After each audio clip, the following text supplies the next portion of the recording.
오늘 말씀은 이스라엘 백성들이 역사가 아주 부정적으로 진행되었을 때, 다시 말해서 모세의 설교를 듣고도 출애굽 2세대들이 가나안 땅에서 하나님을 버리고 불순종해서 이스라엘이 포로로 끌려갔을 경우를 전제로 해서 선포되는 그런 내용입니다. 부정적인 전망을 가지고 하는 말입니다. 우리가 29장에서도 읽었던 내용이지요. 그 내용에 이어서 이제 먼 미래에 이런 일이 있을 것이다 라고 경고하는 말씀이 오늘 본문입니다. 물론 그 중간에 수많은 축복도 경험할 것이고 또 하나님의 언약적인 저주도 경험하겠지만 나중에 결국 바벨론에게 포로로 끌려갈 것입니다. 하지만 그곳에서도 소망이 있다는 것을 오늘 본문이 알려줍니다. 왜냐하면 포로로 끌려가도록 허락하셔서 이스라엘을 없애는 것이 하나님의 목적이 아니기 때문입니다.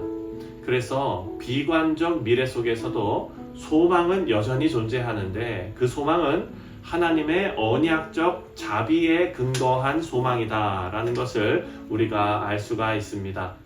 언약적인 근거를 오늘 말씀 2절이 이렇게 말씀합니다. 2절과 그리고 9절, 10절 이렇게 보겠습니다. 먼저 2절을 보면 너와 내 자손이 내 하나님 여호와께로 돌아와 내가 오늘 내게 명령한 것을 온전히 따라 마음을 다하고 뜻을 다하여 여호와의 말씀을 청종하면, 여러분 이게 그 근거입니다. 그리고 9절과 10절 내가 내 하나님 여호와의 말씀을 청종하여 이 율법책에 기록된 그의 명령과 규례를 지키고 내 마음을 다하며 뜻을 다하여 여호와 내 하나님께 돌아오면 내 하나님 여호와께서 내 손으로 하는 모든 일과 내 몸의 소생과 내 가축의 새끼와 내 토지 소산을 많게 하시고 내게 복을 주시되 곧 여호와께서 내 조상들을 기뻐하신 것과 같이 너를 다시 기뻐하사 내게 복을 주시리라. 아멘. 여기서 우리가 알 수 있는 것은 이스라엘의 불순종으로 하나님의 언약적 저주를 받아서 심판을 받게 되지만, 그래서 바벨론으로 포로로 끌려가겠지만 하나님께서는 결코 이 언약 자체를 폐기하시거나 이스라엘을 파멸시키지는 않으십니다. 여러분 이것이 하나님의 언약적 자비입니다. 하지만 하나님의 언약적 자비를 너무 가볍게 여기면 안 되는 것은 하나님의 자비를 생각하며 나의 의무를 다하지 않는 어리석음이 우리 가운데 있으면 안 될 것입니다.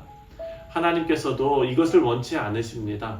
그래서 이스라엘은 역사를 통해서 아주 심각한 심판을 경험하게 되고 또 이 심판의 역사가 오늘날 우리 모두에게 경고의 메시지가 되도록 하셨습니다. 하지만 하나님의 언약적 자비를 경험하게 될 다음 세대는 큰 용기를 얻게 됩니다. 하나님께 회개하며 순종의 길로 들어서는 다음 세대는 하나님께서 회복시키시고 그리고 조상들보다 더 번성하게 하실 것이다 라고 오늘 말씀은 약속합니다. 5절입니다. 내 하나님 여호와께서 너를 내 조상들이 차지한 땅으로 돌아오게 하사 내게 다시 그것을 차지하게 하실 것이며 여호와께서 또 내게 선을 행하사 너를 내 조상들보다 더 번성하게 하실 것이며. 아멘.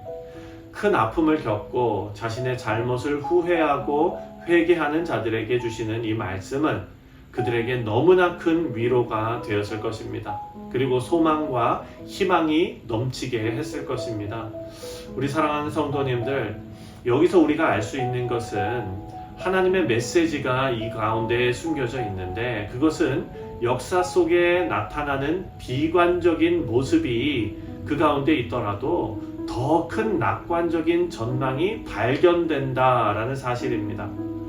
하나님 나라의 미래가 어두워 보이고 비관적으로 보이는 것은 하나님 나라의 미래가 그런 것이 아니라 인간과 그 공동체가 본성적으로 죄로 인해서 어둡기 때문입니다.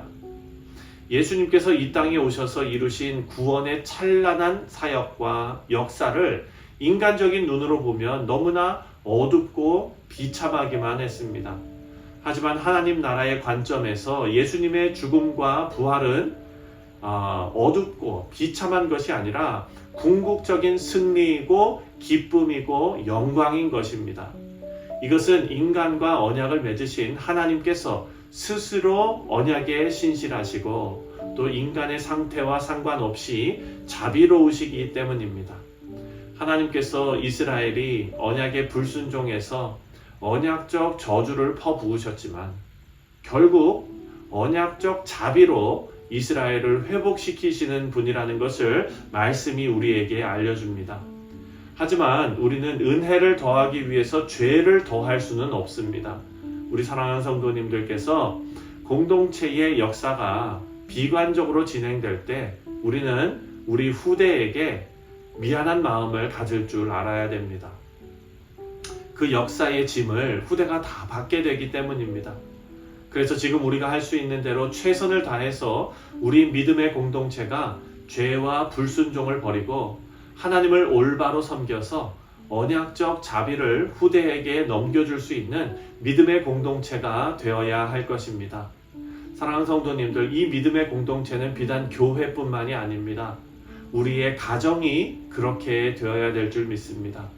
11절부터 20절까지 말씀을 보면 하나님께서 주시는 가까운 말씀 그리고 축복과 저주의 가능성에 대해서 지금 설명을 합니다. 오늘 본문을 보면은요, 하나님의 언약적인 복을 받는 이 말씀은 다시 말해 하나님의 법도는 이것을 갖기 위해서 우리가 힘들게 노력해야 되는 것이 아니라는 것을 지금 말씀합니다. 11절부터 14절 말씀을 보면 내가 오늘 내게 명령한 이 명령은 내게 어려운 것도 아니요 먼 것도 아니라 하늘에 있는 것이 아니니 내가 이르기를 누가 우리를 위하여 하늘에 올라가 그의 명령을 우리에게로 가지고 와서 우리에게 들려 행하게 하랴 할 것이 아니요 이것이 바다 밖에 있는 것이 아니니 내가 이르기를 누가 우리를 위하여 바다를 건너가서 그의 명령을 우리에게 가지고 와서 우리에게 들려 행하게 하랴 할 것도 아니니라. 오직 그 말씀이 내게 매우 가까워서 내 입에 있으며 내 마음에 있은즉 내가 이를 행할 수 있느니라. 아멘. 사랑하는 성도님들, 모세는 장로들과 함께 하나님의 말씀을 돌에 새겨서 기록했습니다. 그리고 이 말씀은 이스라엘 백성들에게 아주 가까이 있는 말씀이고 어려운 말씀이 아니었습니다. 우리에게 주신 하나님의 말씀도 마찬가지입니다.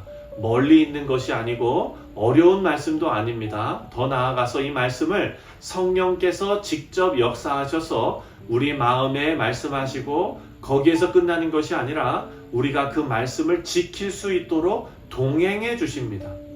거저 주십니다. 우리는 이 모든 조건을 갖추었습니다. 그렇다면 이제 우리의 선택은 복된 길을 선택할 것인가 아니면 저주의 길을 선택하는가입니다.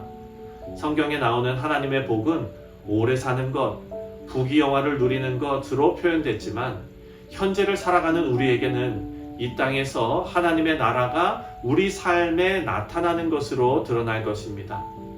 하나님께서는 우리에게 역사를 바꾸라고 하지 않으십니다.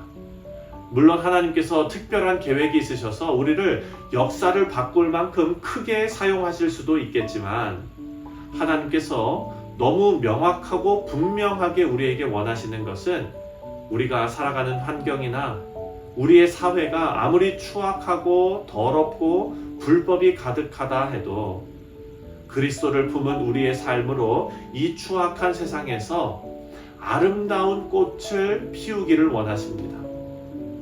오늘 하루도 비관적인 세상에 우리 모두가 절망하는 것이 아니라 나에게 주어진 소중한 기회에 아름다운 신앙의 꽃을 피우시기를 주님의 이름으로 축원드립니다.